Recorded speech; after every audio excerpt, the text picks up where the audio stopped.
Hello student, आज हम advance tally का टॉपिक पेरोल पढ़ेंगे। F11। इस ऑप्शन को यस करने के लिए आपको पहले कीबोर्ड से F11 दबाना होगा। F11 दबाने के बाद में आपको आना होगा नीचे cost, profit centre and management. इसके अंदर आने के बाद में यहाँ पे एक ऑप्शन आता है मेंटेन पेरोल। इस ऑप्शन को यस करना होगा और उसके बाद में जस्ट उसके नीचे एक ऑप्शन आता है maintain more than one payroll या पोस्ट कैटेगरी। उसे भी आपको यस करके इसको सेव कराना होगा। कंट्रोल ए के साथ सेव करा दीजिए। सेव कराने से आपके पास गेटवे ऑफ टैली में दो नए ऑप्शन ओपन होके आते हैं। एक आता है पेरोल इन्फॉर्मेशन और एक आता है पेरोल वाउचर। अब पहले ये समझते हैं पेरोल क्या होता है। इसके द्वारा कंपनी के अंदर जो कर्मचारी होते हैं उनकी सैलरी वेतन सूची बनाई जाती है। इसके अंदर कर्मचारियों की संपूर्ण जानकारी होती है, जैसे कर्मचारी का नाम, पता, फ़ोन नंबर, बुक, अकाउंट्स। इससे संबंधित कंप्लीट जानकारी कर्मचारी से संबंधित आपको पेरोल के अंदर प्राप्त हो जाती है। इसको मेंटेन करने के लिए आपको पहले पेरोल इन्फॉर्मेशन इस ऑप्शन के अंदर जाके कर्मचारियों की वेतन सूची से संबंधित जो भी जानकारी होती है उसकी एंट्री आपको यहाँ पे देनी होती है और उनकी एंट्री करने के लिए कितना वेतन आप दे रहे हो उसके लिए आपको जाना होगा पेरोल वाउचर। तो पहले अपन पढ़ते हैं इसके अंदर पेरोल इन्फॉर्मेशन। पेरोल इन्फॉर्मेशन में पहले आ रहा है एम्प्लॉयज़ कैटेगरी। यहाँ पे आपको जो भी कंपनी के अंदर कर्मचारी हैं उनके आपको यहाँ पे कैटेगरी बनानी होगी। उनको अलग अलग कैटेगरी में डिवाइडेशन करना होगा। जैसे आपकी बड़ी कंपनी है उसके बहुत सारे डिपार्टमेंट है, परचेज डिपार्टमेंट है, सेल्स डिपार्टमेंट है, तो यहाँ पे आप जाके अलग अलग डिपार्टमेंट वाइज कैटेगरी बना सकते हो।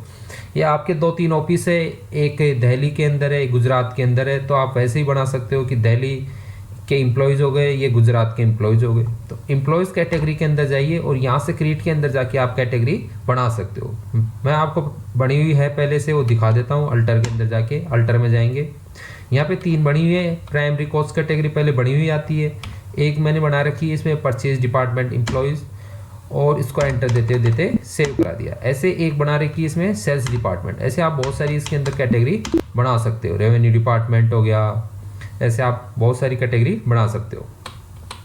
फिर आपको कैटेगरी बनाने के बाद में इनका ग्रुप भी बनाना होता है एम्प्लॉयज़ का, कि ये वर्कर हो गए, ये हेल्पर हो गए, ये मैनेजर हो गया, ये अकाउंटेंट हो गए। ऐसे उनका ग्रुप बनाया जाता है।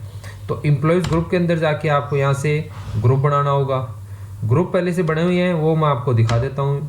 एक मैनेजर है और इसको कौन से कैटेगरी के अंदर रखना चाहते हो वो आपको यहाँ से, जो आपने पहले बना रखी है वो आपको यहाँ से सेलेक्ट करना होगा। Primary cost category, purchase department और सेल्स डिपार्टमेंट, ये 3 है अपने पास, इसलिए मैं यहाँ से इनको परचेज डिपार्टमेंट के अंदर रख देता हूँ। तो एक मैंने यहाँ पे बनाया मैनेजर। ऐसे ही यहाँ पे बना देते हैं वर्कर, इसे भी रख देते हैं प्राइमरी कॉस्ट कैटेगरी के, इसी के भी रख देते हैं परचेज डिपार्टमेंट के अंदर ही। ऐसे आप हेल्पर भी बना सकते हो, अकाउंटेंट भी बना सकते हो। मैं यहाँ पे ये तो ओनली 2 ही ग्रुप ले रहा हूँ। फिर आप जाते हैं एम्प्लॉयज़। यहाँ पे जाके आपको जितने भी आपकी कंपनी के अंदर एम्प्लॉयज़ हैं वो बनाने होंगे, तो वो भी मैंने बना रखे हैं, तो वो भी आपको दिखा देता हूँ। जैसे 2 एम्प्लॉयज़ हैं, एक जय है और एक है रवि। तो यहाँ पे आपको उसकी पूरी डिटेल्स डालनी होगी, जैसे वो कौन से डिपार्टमेंट से संबंधित है तो वो आप यहाँ पे डाल दीजिए। फिर उसका नाम क्या है, अलायंस उसको दूसरे नाम से पुकारते हैं, उसका रिपोर्ट में क्या नाम से होना चाहिए, वो कौन सी पोस्ट के ऊपर है, मैनेजर हैं, कौन सी डेट को ज्वाइनिंग किया है, और यहाँ से उसकी सैलरी डिफाइन कर सकते हैं। तो आपको यहाँ से उसकी सैलरी डिफाइन नहीं करना, एक अलग से बाहर ही ऑप्शन आएगा, वहाँ से अपन इसकी सैलरी डिफाइन करेंगे। फिर उसकी जो भी जनरल इन्फॉर्मेशन है वो आपको यहाँ पे फिल करते हुए इसको सेव करा देना है। कंट्रोल ए। ऐसे ही जय की भी बना दी है, सेम टू सेम। नेम, कौन सी पोस्ट के ऊपर है, वर्कर है, मैनेजर है, वो डालते हुए उसकी पूरी डिटेल डालते हुए उसे भी आप सेव करा दीजिए। तो तीसरा काम, सबसे पहले काम होगा आपका एम्प्लॉयज़ की कैटेगरी बनाना। फिर बनाना होगा आपको एम्प्लॉयज़ का ग्रुप बनाना होगा। उसके बाद में आपको एम्प्लॉयज़ कितने प्रकार कौन कौन है वो बनाने होंगे, और यहाँ से आप यूनिट बना सकते हो एम्प्लॉयज़। जैसे कभी वो ओवर टाइम वर्क का काम करते हैं तो उसको कैसे आप पैसे दोगे, तो यहाँ से आप यूनिट में जाके आपको बनाना होगा आवर्स। वो पहले बनी हुई है इसलिए मैं दिखा देता हूँ, HRS आवर्स के हिसाब से, ठीक है। तो यहाँ पे आपको बना दीजिए यूनिट। जिस यूनिट के हिसाब से आप पैसे देते हो। फिर यहाँ पे आपको अटेंडेंस और प्रोडक्शन ये दो और बनाने होंगे। प्रोडक्शन में आपको ओवर टाइम लेना होगा और अटेंडेंस में आपको परजेंट कि वो कितने दिन आता है महीने के अंदर, परजेंट के हिसाब से आपको बनानी होगी। मैं अल्टर में जाके दिखा रहा हूँ आपको। अटेंडेंस मैंने बनाई है यहाँ पे, और अटेंडेंस ये लेना होगा आपको अटेंडेंस लिव विथ पे के अंदर। नीचे आ रहा है अटेंडेंस लिव विथ पे, मतलब उसकी जो भी बीच में लिव होगी उसको जोड़ते हुए अटेंडेंस। और ऐसे आपको ओवर टाइम की बना देते हैं। ओवर टाइम आपको लेना होगा इसमें प्रोडक्शन के अंदर, ठीक है। ये लेते हुए आप इन्हें भी बढ़ा सकते हो, अटेंडेंस और ओवर टाइम। फिर पे हेड का मतलब होता है कि कंपनी के तरफ से कर्मचारी को क्या क्या पे किया जाता है। तो जो भी कंपनी की तरफ से कर्मचारी को पे किया जाता है वो आप यहाँ पे बनाइए। ऐसे बहुत सारी चीज़ें होती है, उसकी बेसिक सैलरी होती है, कुछ वो ओवर टाइम काम करता है वो कर्मचारी को दिया जाता है, उसका कुछ बोनस है वो भी दिया जाता है, डीए होता है, टीए होता है, पीएफ करता है उसका, ऐसे बहुत सारी चीज़ें होती है। तो मैंने जो 3-4 बना रखी है वो मैं आपको दिखा देता हूँ अल्टर में जाके। जैसे एक बेसिक सैलरी के अंदर आपको जाके पहले बेसिक सैलरी टाइप करना होगा, फिर उसका पे हेड का टाइप बताना होगा। तो उसका पे हेड क्या है कर्मचारी के लिए, वो अर्निंग है या उसकी कटौती है, अर्निंग है या उसके डिडक्शन है या कंट्रीब्यूशन है, अदायगी है, ग्रेजुटी के रूप में है या लोन के रूप में दे रहे हो आप इसको। तो ये जो बेसिक सैलरी होती है वो एम्प्लॉयज़ की अर्निंग होती है, इसलिए अर्निंग लेंगे। फिर यहाँ से पिक्स लेंगे कि इनकम कैसे टाइप की है, पिक्स होती है वो। और ये कंपनी का डायरेक्ट एक्सपेंसेस भी हो सकता है और इनडायरेक्ट भी हो सकता है, इसलिए मैं यहाँ पे ले लेता हूँ डायरेक्ट एक्सपेंसेस।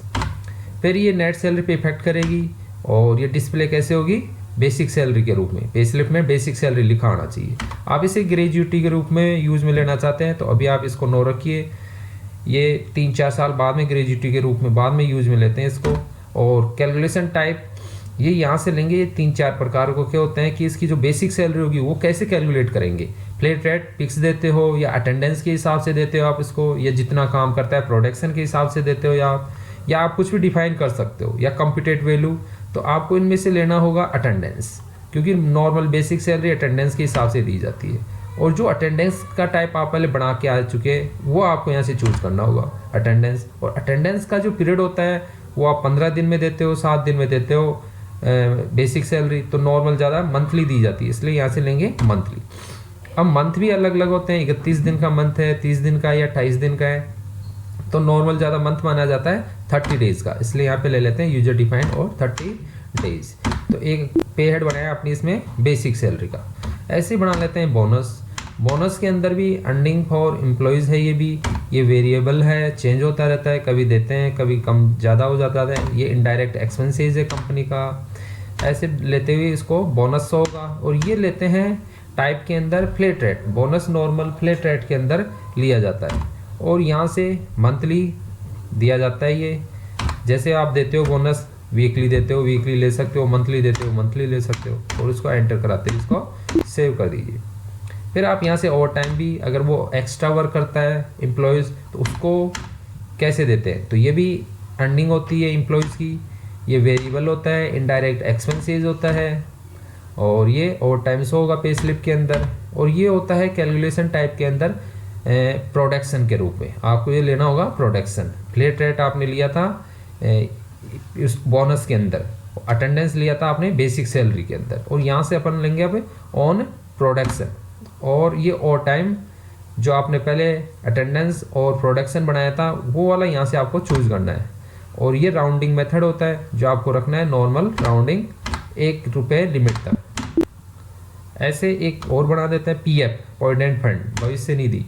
और ये एम्प्लॉयज़ की स्टैट्यूटरी डिडक्शन होता है, कटौती होती है। और ये कंपनी की करंट लायबिलिटीज़ होती है जो उसको अदायगी करनी होती है। और ये कैसे कंप्यूटेड होगा, ये कैसे कैलकुलेशन होगा, तो ये होता है कंप्यूटेड होता है, जो उसकी जो टोटल अर्निंग होती है उसका कुछ परसेंटेज पीएफ करता है। तो यहाँ से ऑटोमेटिकली ले लेगा आपको एज ए कंप्यूटेड वैल्यू। अब कंप्यूटेड कैसे करेगा, ऑन करंट अर्निंग टोटल, जो उसकी जो टोटल अर्निंग होगी उसके हिसाब से कुछ परसेंटेज करता है। या आप अपने हिसाब से कोई स्पेसिफिकल फॉर्मूला ही बना सकते हो कि बेसिक सैलरी और टीए डीए को जोड़ के इतना %। तो यहाँ से नॉर्मल ज़्यादा लिया जाता है ऑन करंट अर्निंग टोटल। और यहाँ पे आप स्लैब बना सकते हो कि जैसे 10,000 तक है उसकी सैलरी तो उसका इतना % कटना चाहिए, और 10,000 से ऊपर है तो उसका इतना % पीएफ कटना चाहिए। तो ये कंप्यूटेड ऑटोमेटिक कट जाएगा। तो ऐसे आपने कुछ यहाँ पे हेड बनाए हैं। तो मैं वापस आपको बता देता हूँ। सबसे पहले आपको बनाना है एम्प्लॉयज़ की कैटेगरी, उसके बाद में बनाना है आपको एम्प्लॉयज़ का ग्रुप, फिर यहाँ पे एम्प्लॉयज़ बनाओगे, यहाँ पे यूनिट में हावर्स बनाएंगे, फिर अटेंडेंस और प्रोडक्शन बनाएंगे। पे हेड के अंदर जो 3-4 आपने पे हेड बनाए वो मैंने बताया आपको, कुछ और भी बना सकते हो आप, टीए, डीए, एचआरए, ऐसे आप बहुत सारे पे हेड बना सकते हो। सैलरी डिफाइन, यहाँ पे आपको इनको सैलरी डिफाइन करनी होगी, किस एम्प्लॉयज़ की कितनी सैलरी देते हो आप। तो यहाँ से मैं आपको डिस्प्ले के अंदर दिखा देता हूँ। सबसे पहले आपको यहाँ पे पोस्ट की भी नाम आता है और यहाँ पे वर्कर का भी नाम आता है। तो पहले आप पोस्ट की डिफाइन कर दीजिए कि इस पोस्ट को के ऊपर आप इतनी सैलरी देते हो। यदि उस लाइक वो पोस्ट पे व्यक्ति आ रहा है वो है तो उसको उतनी भी दे सकते हैं या चेंज भी कर सकते हैं। जैसे इस तारीख को आपने ये दिखा रखा है कि इस तारीख को आपने पोस्ट पे बेसिक सैलरी 50,000 रुपये देते हैं, बोनस इतना देते हैं आप, वन ओवर टाइम आप इतना देते हैं, पीएफ ऑटोमेटिक कट जाएगा। तो ये चीज़ें आपको यहाँ पे डालनी होगी। ये जो पे टाइप और कैलकुलेशन टाइप ये ऑटोमेटिक आ जाता है। आपको ऑनलाइन के सामने ये चूज करके बेसिक सैलरी ये लेने के बाद में आपको ये रेट डालनी होती है। तो ये तो हो गई पोस्ट की। अब इस पोस्ट के ऊपर कौन है, जैसे रवि है, तो यहाँ से आप रवि को कितनी दे रहे हो 1 अप्रैल से। जैसे बेसिक सैलरी आप उसको दे रहे हो 50,000, बोनस आप दे रहे हो 5,000 रुपये, वन टाइम दे रहे हो 1,000 रुपये, और ये पीएफ ये ऑटोमेटिक जो आप पहले बता के आ चुके हैं कि ये कंप्यूटेड वैल्यू होगा, तो ये ऑटोमेटिक आ जाता है। जैसे वन टाइम क्या होगा, ऑन प्रोडक्शन के हिसाब से होगा, और ये किस में जोड़ा जाएगा, ये हावर्स के हिसाब से जोड़ा जाता है। जैसे बोनस ये मंथली दिया जाता है, और ये क्या होता है फ्लैट रेट। जो आपने पे हेड बनाए थे उसमें जो आपने चूज किया था वो ऑटोमेटिक यहाँ पे आ जाता है। ओनली आपको यहाँ पे रेट चूज करना होता है। पे हेड के टाइप्स चूज करने होते हैं कि बेसिक सैलरी कितनी दी जाती है 50,000, और ये आगे की चीज़ें ऑटोमेटिक आ जाती है। वैसे बोनस कितना दिया जाता है, और कल चेंज होता है ये 1 अप्रैल से, जैसे जून से चेंज हो रहा है इनकी बेसिक सैलरी, तो यहाँ पे डेट चेंज करके फिर आप ये चीज़ें चेंज कर सकते हो, आप एक नई चीज़ डाल सकते हो। तो ऐसे अपन यहाँ से सैलरी को डिफाइन कर सकते हैं। वर्कर की भी कर सकते हैं और मैनेजर की भी, जिसकी भी करनी है वो आपको मैंने पहले कर रखी है, वो मैं बनाए दिखा रहा हूँ आपको करने के लिए क्या करना होगा, डिफाइन के अंदर जाना होगा, और जिसकी भी करना चाहते हो वो चूज करके आप यहाँ से कर सकते हो। जैसे जे की करनी है तो जे की यहाँ से अपन पे चूज करेंगे, बेसिक सैलरी कितनी है, बोनस उसका कितना है, और वन टाइम ओवर टाइम पे कितना किया है आपने, और पीएफ कितना कट रहा है उसका। ये लेने के बाद उसको क्या करा देंगे, सेव करा देंगे। तो यहाँ से आपने चूज किया है सैलरी को, डिटेल्स को डिफाइन किया है। यहाँ पे आपने वाउचर को आप बने बनाए आते हैं, इसको छेड़ने की जरूरत नहीं है। तो यहाँ से आपने एम्प्लॉयज़ कैटेगरी बनाए, ग्रुप बनाए, एम्प्लॉयज़ बनाए, यूनिट बनाए, अटेंडेंस और प्रोडक्शन बनाए, पे हेड और सैलरी डिटेल। तो ये पेरोल से संबंधित जितने भी इंफॉर्मेशन थी वर्कर से संबंधित वो आपने यहाँ पे फिल की है। ये करने के बाद में आपको पेरोल काटने के लिए जाना होगा पेरोल वाउचर के अंदर। पेरोल वाउचर के अंदर जाने के बाद में आपको पहले उनकी अटेंडेंस डालनी होती है। जो भी अटेंडेंस आपने डाल रखी है वो अटेंडेंस आप यहाँ पे डाल सकते हो कि किसकी कितनी अटेंडेंस है। ये अटेंडेंस पहले डली हुई है वो मैं आपको दिखा देता हूँ। यहाँ से आपको जाना होगा पेरोल के अंदर, और अटेंडेंस के ऊपर क्लिक करके जैसे आपको जे की कितनी डालनी है, वो कितने दिन आया अटेंडेंस, और यहाँ पे वो जैसे 28 दिन आया है, 25 दिन आया वो डालना होगा। वैसे ही जैसे जे ओवर टाइम कितना लिया तो यहाँ पे ओवर टाइम चूज लेंगे, जैसे उसने 5 आवर्स ओवर टाइम वर्क किया वो ले लेंगे। ऐसे आप यहाँ से रवि की भी डाल सकते हो, रवि की अटेंडेंस कितनी हुई, जैसे रवि आया 28 दिन वो ले सकते हो। और ऐसे ही जैसे रवि का ओवर टाइम कितना हुआ, जैसे रवि का ओवर टाइम हुआ 10 आवर्स, वो लेने के बाद इसको क्या कराना होगा, आपको सेव कराना होगा। ये पहले मैंने एंट्री कर रखी है तो मैं आपको दिखा देता हूँ डिस्प्ले के अंदर। ये डिस्प्ले के अंदर डिस्प्ले, और यहाँ पे पेरोल रिपोर्ट आती है। पेरोल रिपोर्ट के अंदर ये रही अटेंडेंस सीट, तो ये पहले से डली हुई है, ये मैं आपको दिखा रहा हूँ। पहले मैंने डाली थी जो, और ये अटेंडेंस रजिस्टर के अंदर दिखा देता हूँ जो एंट्री मैंने पास कराई थी। तो आपको ऐसे अटेंडेंस इनकी डालनी होगी। अटेंडेंस डालने के बाद में आप उनका पेरोल काटने के लिए आपको जाना होगा पेरोल वाउचर, और पेरोल वाउचर में जाने के बाद में यहाँ से आपको अटेंडेंस डालनी है। फिर आपको अटेंडेंस फिल करने के बाद में पेरोल पे क्लिक करना है पेरोल काटने के लिए, और पेरोल पे क्लिक करने के बाद ऑटोमेटिक इनका पेरोल फिल होके आ जाए। जैसे आपने इन्फॉर्मेशन दी है, सैलरी की डिटेल्स दी है, कितने दिन आया है उसके हिसाब से ऑटोमेटिक इनका पेरोल कट जाए। इसके लिए आपको पहले पेरोल पे क्लिक करना होगा और पेरोल पे क्लिक करने के बाद आपको पेरोल ऑटो फिल पे क्लिक करना होगा। ऑटो फिल करने के बाद में आप क्या करना चाह रहे हो, क्या प्रोसेसिंग करना चाह रहे हो, उनकी सैलरी डिफाइन करना चाह रहे हो। अब किस मंथ की वो मंथ आप यहाँ पे डाल दीजिए, जिस मंथ की आपने यहाँ पे अटेंडेंस फिल की है, जैसे अप्रैल की तो 1 अप्रैल से लेके 30 तारीख तक। अब ये एजुकेशन मोड है इसलिए 30 लेगा नहीं ये, तो आपको इसमें 1/5 डालना होगा, 1 मई फिल करना होगा। अब कौन सी कैटेगरी का, जो आप वहाँ पे पहले से डिफाइन करके आए थे परचेज डिपार्टमेंट के लिए काट रहे हैं। यदि आप गलती से सेल्स डिपार्टमेंट ले लोगे तो यहाँ पे कुछ शो नहीं करेगा, इसलिए आपको लेना होगा परचेज डिपार्टमेंट। और ऑल सभी के लिए, सभी की काटनी है। यदि पर्टिकुलर आप ओनली रवि की सैलरी काटना चाहते हो तो वो ले सकते हो। सभी के लिए ऑल आइटम एम्प्लॉयज़ नेम के हिसाब से और केस में लेते हुए इसको एंटर कर दीजिए। तो देखिए ऑटोमेटिक सभी की कट जाएगी। परचेज डिपार्टमेंट में जे को बेसिक सैलरी इतनी मिल रही है, बोनस इतना मिल रहा है, ओवर टाइम पे इतना मिल रहा है और पीएफ इतना कटा है। ऐसे ही रवि को बेसिक सैलरी इतनी मिल रही है, बोनस इतना मिल रहा है, और ये यहाँ पे नरेशन में भी आ जाएगा कौन से मंथ की है और टोटल कितना कटा है ये भी आ जाएगा। तो आप एंटर देते देते इसको पास करा दीजिए, सेव करा दीजिए। अब आप इसकी रिपोर्ट पार्ट देखना चाहते हो तो फिर आपको जाना होगा नीचे डिस्प्ले के अंदर, और डिस्प्ले के अंदर जाने के बाद में आपको यहाँ पे एक ऑप्शन मिल जाता है पेरोल रिपोर्ट। पेरोल रिपोर्ट के अंदर देखिए यहाँ से आप अटेंडेंस सीट देख सकते हो, जो भी अटेंडेंस थी। यहाँ से अटेंडेंस का जो रजिस्टर देख सकते हो। अब अटेंडेंस दिखा नहीं रहा इसलिए आपको डेट चेंज करनी होगी। यहाँ पे अल्टर F2 से 1/4 से लेके 1/5 तक की अटेंडेंस, तो यहाँ पे 100 कर देगा, डेट चेंज करती।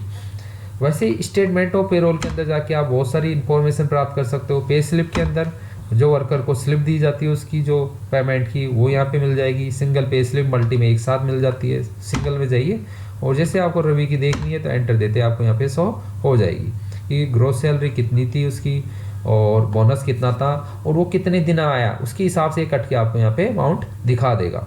और पीएफ ये डिडक्शन है, पीएफ कितना कटा उसका उसके हिसाब से यहाँ पे 100 हो जाएगा। और नेट अमाउंट कितना हुआ वो यहाँ पे दिखा देगा आपको 55,060।